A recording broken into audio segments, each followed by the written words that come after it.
Bismillahirrahmanirrahim. Assalamualaikum warahmatullahi wabarakatuh. Apa kabarnya anak soleh solihah? Alhamdulillah, hari ini kita pembelajaran tematik. Namun sebelum kita belajar, kita berdoa terlebih dahulu. A'udzu billahi minasyaitonir rajim. Bismillahirrahmanirrahim. Rabbi zidni ilman warzuqni fahma. Ya Allah, tambahkanlah ilmuku dan berilah aku pemahaman yang baik. Amin. Nah, baik anak soleh solehah, hari ini kita akan belajar tematik tema 7 di muatan IPA. Kemarin kita sudah pelajari tentang gaya, berbagai macam gaya ya. Ada gaya listrik, gaya magnet, gaya gravitasi, gaya pegas, gaya apalagi gaya gesek, gaya otot. Nah, itu banyak macam gaya. Nah, tujuan pembelajaran kita kali ini, kita dapat membedakan perbedaan pengertian listrik statis dan listrik dinamis dengan bahasa sendiri secara tepat.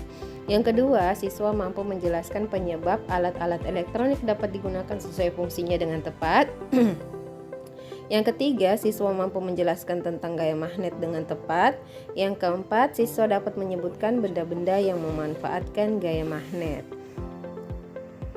Nah, anak soleh solihah, di buku siswa kalian di subtema 2 ya, di subtema 2 pembelajaran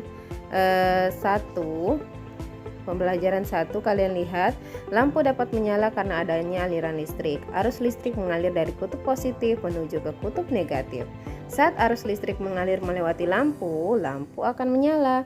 Nah, kalian bisa lakukan kegiatan ini di rumah. Siapkan penggaris listrik dan penggaris plastik. Potonglah kertas kecil-kecil lalu letakkan pada permukaan meja.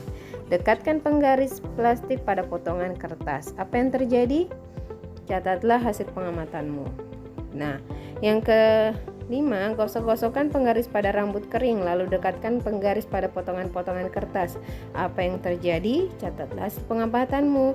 Ulangi kegiatan di atas berapa kali. Nah, kalian bisa coba di rumah mengenai listrik statis ini ya, yaitu penggaris plastik yang ketika digosok-gosokkan pada rambut yang kering, apa yang akan terjadi ketika didekatkan pada potongan-potongan kertas. Silahkan mencoba.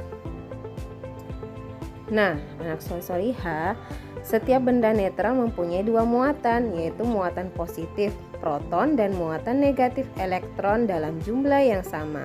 Saat penggaris plastik digosok-gosokkan pada rambut kering, elektron dari rambut berpindah ke penggaris.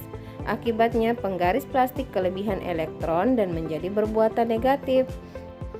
Ketika penggaris plastik bermuatan negatif didekatkan pada potongan-potongan kertas, muatan negatif pada kertas menjauhi penggaris.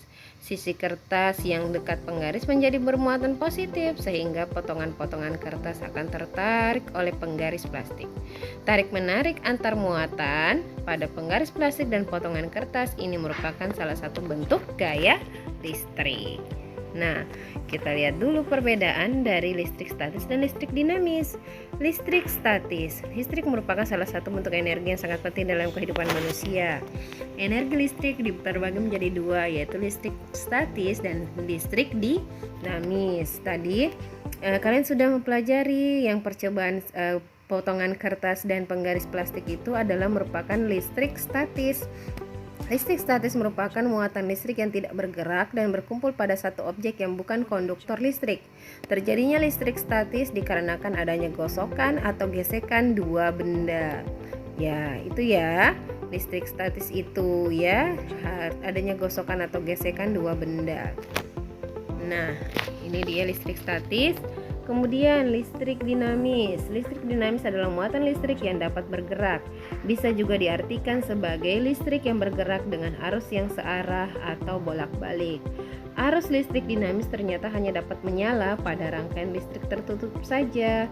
Listrik dinamis memberikan manfaat dalam kehidupan sehari-hari, antara lain itu listrik rumah tangga dan perangkat elektronik. Itu dari listrik dinamis. Beda dengan listrik statis. Listrik statis itu hanya bersifat sementara, sementara listrik dinamis jika pada rangkai listrik tertutup dia akan menyala.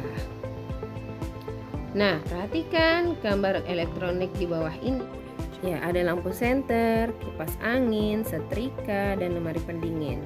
Nah, apa yang menyebabkan lampu senter dapat menyala? Ya, karena ada baterainya. Yang menyebabkan kipas angin dapat berputar karena ada listrik. Yang menyebabkan setrika menjadi panas karena dihubungkan ke listrik. Apa yang menyebabkan air dapat membeku di lemari pendingin? Ya, karena dihubungkan ke listrik. Kalau tiada listrik, tidak bisa menyala. Nah, tugas kalian yang pertama, jelaskan perbedaan listrik statis dan listrik dinamis. Yang kedua, tuliskan peralatan elektronik yang kamu ketahui beserta fungsinya. Tuliskan dalam bentuk tabel seperti berikut. Tuliskan 5 alat elektronik dan fungsinya. Contohnya tadi ini lampu sebagai alat penerangan. Kalau misalnya blender untuk apa? Kipas angin untuk apa? Itu ya tugas yang pertama.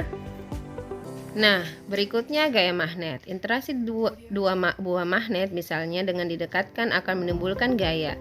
Gaya itu disebut gaya magnet. Jadi gaya magnet adalah gaya yang dihasilkan ketika dua magnet atau lebih saling berinteraksi. Gaya magnet dapat dimanfaatkan misalnya dalam pembuatan kompas. Kompas adalah alat penunjuk arah utara dan selatan. Pada kompas terdapat sebuah magnet berbentuk jarum. Jika diletakkan mendatar, jarum kompas akan selalu menunjuk ke arah utara dan selatan. Nah, kita harus mengetahui sifat-sifat magnet. Yang pertama, magnet itu memiliki gaya tarik. Gaya tarik magnet disebut juga gaya magnet, ya. Dia dapat menarik benda-benda yang terbuat dari logam tertentu, besi, baja. Yang kedua, memiliki dua kutub. Kutub yang sama didekatkan akan tolak-menolak. Misalnya utara dengan utara. Kutub ya, utara dan utara maka akan tolak menolak. Kutub yang berbeda akan tarik menarik. Nah, ini ya, selatan dan utara. Nah, itu berbeda ya kutubnya sehingga akan tarik menarik. Yang ketiga dapat menarik logam tertentu. Logam yang ditarik magnet adalah besi, baja, nikel, dan kobalt. Dan yang terakhir dapat menembus benda. Benda yang dapat ditembus magnet adalah kertas, kain, dan plastik. Nah, anak soleh, tugas kalian yang kedua di rumah, tuliskan 4 benda yang memanfaatkan gaya magnet. Selain kompas tadi ya, apa saja benda-benda yang memanfaatkan gaya magnet. Nah, demikian anak soleh-soleha penjelasan Ustazah akhiri dengan ucapan wabillahi taufiq wa hidayah. Wassalamualaikum warahmatullahi wabarakatuh.